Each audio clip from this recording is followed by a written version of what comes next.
Hey, yo.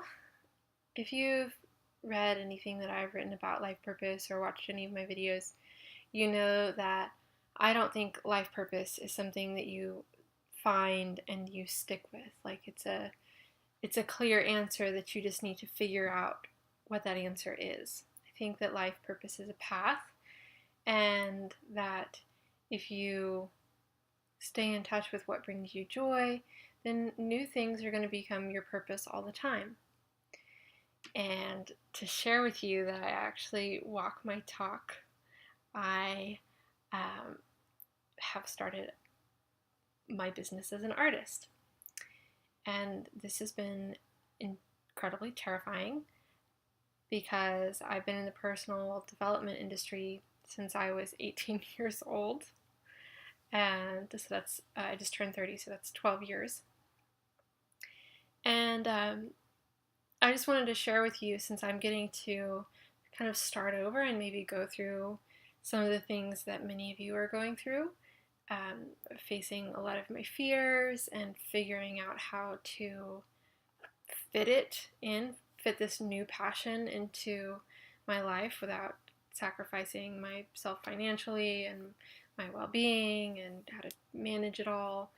And in addition to that, dealing with all the inner conflicts of doing something new and doing something new that I care about. Um, so I just wanted to share some of the takeaways that I've noticed for myself of what is having this be successful. The first is that I have a lot of mentors. I have a lot of mentors. I have two business coaches. I have two people that I work with that are more consulting for my practice. So they're people who do similar work to me, but have been doing it for like 3 times as long. I have a spiritual teacher. I have a yoga and meditation teacher. I have a music teacher who is also a spiritual teacher. So I have a lot of people advocating for me, a lot of support. And just to be clear, I'm paying only 3 of those people. The other people are people that I have got. I just created those relationships, and I created those relationships by asking them to mentor me. So this is something that is super easy to do, and oftentimes can make or break the success of whatever endeavor you're going after. Finding mentors is such an incredible experience. It's like having a parent that is specifically raising a certain aspect of you, that is specifically nurturing and caring for and protecting and educating one particular aspect of you. So I highly recommend that you find yourself some mentors. And finding mentors is very easy. You just look for people, preferably people that you already know personally, um, and ask them to mentor you, and check in with them about whether they want compensation or how they would like to structure it, to be respectful of their time. Some tips for finding mentors would also be brevity is a sign of respect. So keeping things concise and to the point, so you're not rambling on and wasting people's time. And most importantly, when you do start to work with a mentor, actually use what you're learning from them. So if you see somebody and you have a conversation with them, whether they've agreed to mentor you or not, if they say something to you that impacts you, that makes a difference in your life, then go and live that. Use that nugget and then come back to them and share with them. Give them credit for it. So this might look like that thing that you said about getting up and moving first thing in the morning. Well, I started to do that and I noticed that my energy skyrocketed and I feel so awesome. And I would love to work with you more. I mean, I feel like you have a lot to offer me, and is there a way that would be good for you to work with me in that capacity? And that is so inspiring as somebody who has information that wants to share it, it's compelling, and that's a great way to get a mentor.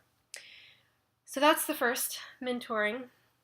The second is you have to do things. You have to actually take action. You cannot think your way through a new way of living, a new practice. You actually have to do things. So this is the most terrifying part of it, because this is a necessary component. You are going to do things before you're good at them. I just went through this process with finding a live painting gig and finding an avenue for showing my work. And my God, the first round of conversations was horrible. And it was particularly horrible because it's one thing at 18 when you're trying something for the first time and you're kind of awkward and terrible at everything, but when you have an identity about being a confident person and being an authority and knowing what you're talking about, knowing what you're doing, it becomes a lot harder to be vulnerable. But these first conversations, man, I was like, I'm an artist and I don't really know who I'm supposed to be talking to, but maybe if you can get me in touch with the right person, or I think this could be a really good fit. I mean, it was painful. But after having a few of those conversations, I learned who the person was. I learned what questions to ask. I learned how to filter through the person who answers the phone into a decision-making person. And I learned it really quick. It took me about a week to have my conversation down pat, and now I'm actually in a negotiation process with 2 different venues. But yeah, that's terrifying, to start something knowing that you're going to be bad at it. But if you were learning a new sport, you know that you would be bad at it when you first started. You don't become good at something until you practice and train. So that's the other piece, is instead of looking at that as an indicator that you're on the wrong path or that you're going to fail, know that that's just part of the process. Actually plan it in. Schedule it in. If you, like for me, I underestimated how long it would take me to get through the full process of all of this, and I did end up hiring a coach specific for this business.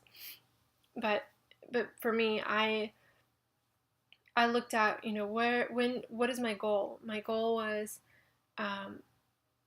to sell my first piece sometime this summer, which hasn't happened yet, but it will. So I don't go into it like expecting that first week I'm going to sell a painting and start cold calling everybody who might be interested in buying a painting from me. I planned in that training period. I planned in, like, okay, so how am I going to get myself ready to have these conversations when going from, I've never identified myself as an artist before, so none of my friends or family know that I'm trying to do this, so it's like a major identity break. So I have to train myself to talk about my art. I have to train myself to talk about pricing. I have to train myself to get have these conversations to get exhibits. I mean, there's everything about this business I am new at. So I scheduled in a month and a half of training so that I could go through all of those processes and learn. And of course, I still, I'm a beginner. I'm still a novice. But at least at this point, I have context. I have a place to grow from. So that's my takeaways from my own little endeavor that I'm launching. And you can see my artwork, yay, behind me. This is my piece that I'm working on right now. Anyways, so I hope that was helpful for you and inspires you to go after your own passions and have fun doing it. Thanks for watching.